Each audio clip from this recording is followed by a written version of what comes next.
Alors bonjour, aujourd'hui mon coéquipier Kirby et moi Charby vont vous présenter le projet radio dans le cadre du cours de PHS 1102. Alors l'objectif de ce projet est de concevoir un radiorécepteur AM afin d'intégrer l'ensemble des connaissances en électromagnétisme du cours de PHS 1102. Pour la présentation du plan, la présentation est divisée en trois parties différentes. L'explication du fonctionnement de la radiorécepteur, la justification des choix de conception de la radio et la démonstration de notre radio. Alors voici un schéma complet de la radio qu'on a conçu. Alors la radio est divisée en quatre sous-modules: l'antenne, le filtre passe-bande, le démodulateur et l'amplificateur. Alors, on sait que l'antenne émettrice est alimentée par une source sinusoïdale de tension F et que le courant qui circule à travers l'antenne émettrice vers le haut produit un champ magnétique H qui se propage sous forme d'ondes électromagnétiques. Alors avec ces informations-là, le but principal, c'est de pouvoir capter ces ondes à l'aide de notre antenne récepteur qui constitue une boucle conductrice carrée. Alors, selon la loi de Faraday, la variation de flux magnétique émis par l'antenne émettrice, qui traverse la surface de notre antenne carrée, induit une source de tension, aux bornes de notre antenne. Cette source de tension sert en fait à alimenter le reste de notre circuit, et de plus en fait de plus notre antenne en fait agit à la fois comme une source de tension et comme une inductance. Alors ici c'est un circuit équivalent qu'on peut remarquer juste là à la gauche.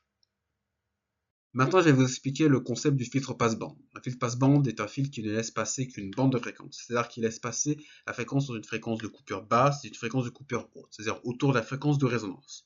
Alors, le but du filtre passe-bande dans notre circuit, c'est d'isoler une bande de fréquence pour sélectionner une seule chaîne de radio à la fois et d'assumer toutes les autres fréquences. Ici, en fait, on utilise en fait un circuit LC pour faire le filtre passe-bande. Et aussi, ici, on peut voir qu'il y a une fonction de transfert. Cette fonction de transfert, en fait, il faut le maximiser pour améliorer en fait sa sélectivité du filtre passe-bande. Alors ici, étant donné que l'antenne et le nombre de tours autour de l'antenne reste constant, la valeur de l'inductance reste fixe. Alors pour changer les chaînes de radio, on devra utiliser en fait un condensateur variable qui va faire varier en fait la fréquence de résonance du filtre. Et nous, on va pouvoir en fait changer les postes de radio qu'on veut, selon la fréquence de résonance. La composante principale du démodulateur est une diode. Alors, théoriquement, une diode laisse passer le courant lorsque la différence de potentiel à ces bornes est suffisamment positive. Dans notre cas, on a une diode en germanium. La différence de potentiel doit être supérieure à 0,3 pour notre diode. Alors, si le signal choisi par le filtre est assez fort pour activer la diode, la partie positive du signal sera transmise à l'haut-parleur écouteur. C'est seulement la partie positive.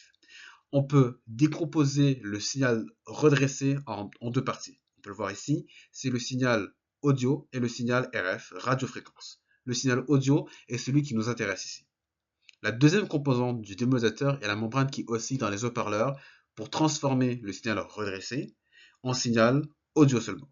Alors, avec le courant qui circule dans le solénoïde de l'écouteur ou de l'haut-parleur, l'électroaimant dans l'haut-parleur va permettre à la membrane de vibrer et de produire des ondes sonores. Alors, sans un circuit amplificateur, il serait impossible d'utiliser des écouteurs à faible impédance pour notre radio récepteur, parce qu'en fait, on va perdre la sélectivité de notre filtre passe-bande. Alors, pour y remédier à ce problème-là, on fait appel en fait à un amplificateur opérationnel qui possède généralement une haute impédance. Ici, c'est de 50 000 kΩ environ. Et grâce à cet amplificateur, on va pouvoir préserver la sélectivité du filtre passe-bande tout en alimentant euh, les écouteurs en fait à faible impédance. Alors ici aussi, on a un potentiomètre de 10 000 kΩ qui joue aussi un rôle important. Ce rôle important, il nous permet de augmenter ou de diminuer le son directement envoyé par notre circuit depuis notre circuit aux haut-parleurs écouteurs.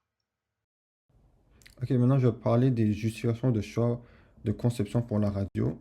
Pour le condensateur variable, on a pris une ancienne radio, on a décidé son condensateur variable parce que c'est le plus précis qu'un condensateur construit avec de l'aluminium. Notre condensateur a une capacité maximum de 300 picofarads et une capacité minimale de 20 picofarads. Et pour que ça fonctionne, on a dû connecter les quatre coins ensemble pour créer un pôle. Et le deuxième pôle, c'est un des deux branchements au centre. Et pour que le condensateur fonctionne, on fait juste tourner la roulette en plastique à droite et à gauche pour augmenter ou diminuer la capacité.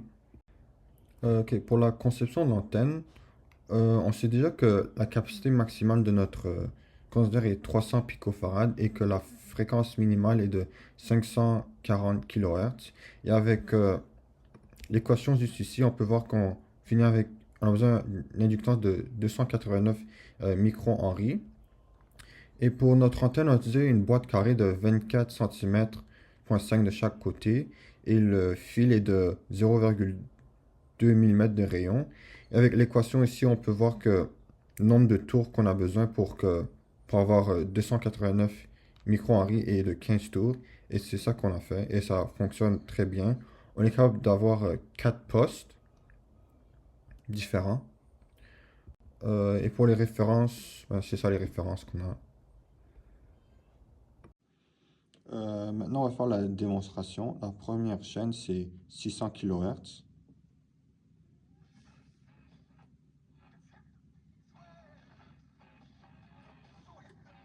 Maintenant, on joue avec le volume.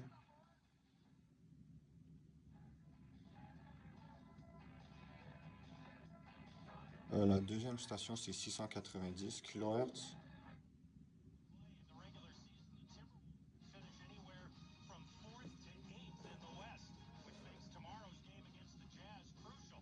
La troisième station, c'est 800 kHz.